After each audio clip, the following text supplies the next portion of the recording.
हर हर महादेव. दीक्षा kitchen. आज आपण बनवणार आहोत तुरीची डाळ घालून मेथीची भाजी. त्यासाठी मी अगोदर सर्व साहित्य गोळा करून घेतले. त्यासाठी मी अर्धी वाटी तूर डाळ घेतली, अर्धी वाटी शेंगदाणे घेतले, बारीक अशी चिरून मेथी घेतली, 10-12 पुदिन्याचे पाने घेतले, 4-5 हिरव्या मिरच्या घेतले, 7 ते 8 लसूण घेतले आणि थोडेस जिरे घेतले. आपण अगोदर तूर डाळ भिजत घालून 10 मिनिटं ठेवू आणि मग कुकरला लावूया. आपण अगोदर पाणी टाकून थोडंसं कुकरमध्ये लिंबू टाकून घेतलंय, कुकर काळा नको झालं पाहिजे म्हणून. आणि आता मी त्यात पातेलं ठेवते. डाळ 10 मिनिटं झाले भिजून. त्यात थोडीशी हळद घालू आपण आणि थोडंसं तेल घालू म्हणजे डाळ लवकर शिजते. आणि हलवून घेऊया.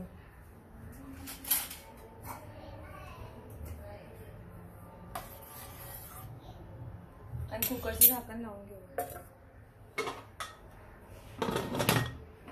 2 शिट्ट्या घेऊ बारीक. आणि थोडंसं तेल टाकू कढईमध्ये. आपण साहित्य काढले ते अगोदर फ्राय करून घेऊया. हिरव्या मिरच्या फ्राय करून घेऊ.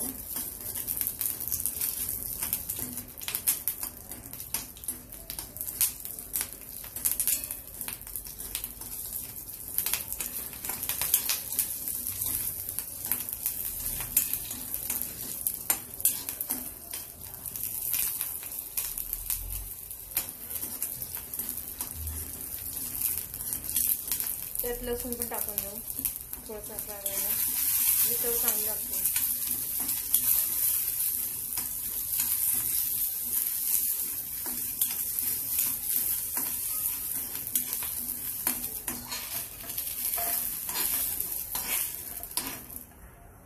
शेंगदाणे घेतले ते आपण ते शेंगदाणे पण फ्राय करून घेऊ.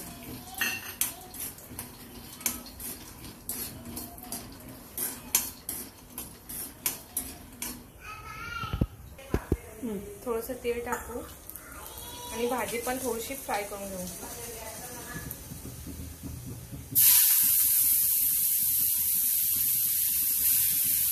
दोन मिनिटं फ्राय करून घ्यायचं फक्त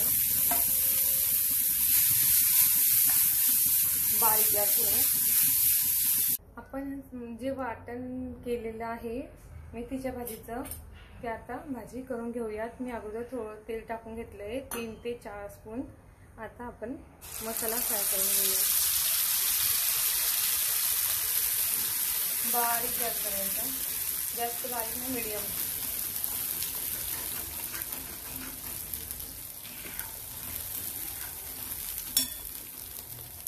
थोडीशी हळद घालते त्यात.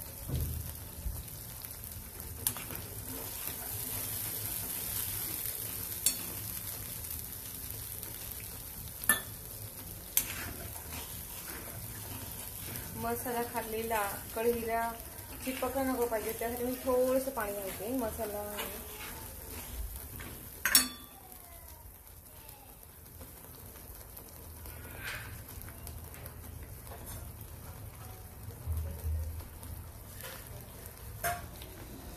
आपण बारीक काचेवर थोडंसं झाकण ठेवून मसाला होऊ देऊ.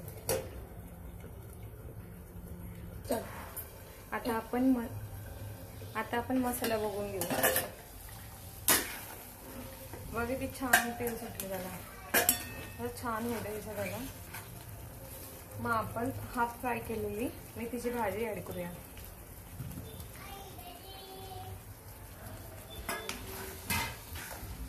छान हलवून घेऊ.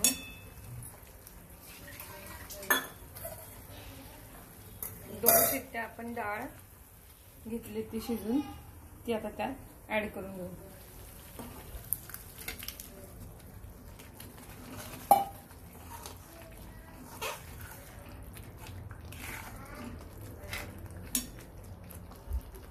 तुम्हाला हवं तेवढं पाणी ऍड करू शकतात.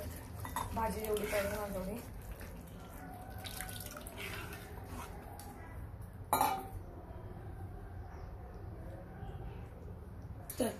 आणि चवीनुसार मीठ ऍड करूया आपण. आणि हलवून घेऊ आणि मीडियम गॅसवर त्याला उकळी यायला ठेवू 5 मिनिट. आता याला उकळी आली आहे. आपण आता भाजी आपली पूर्ण रेडी झाली आहे. आपण आता जेवायला घेऊ शकतो. आपली भाजी आता रेडी झाली आहे. आपण खाऊन बघा आणि कमेंट करा.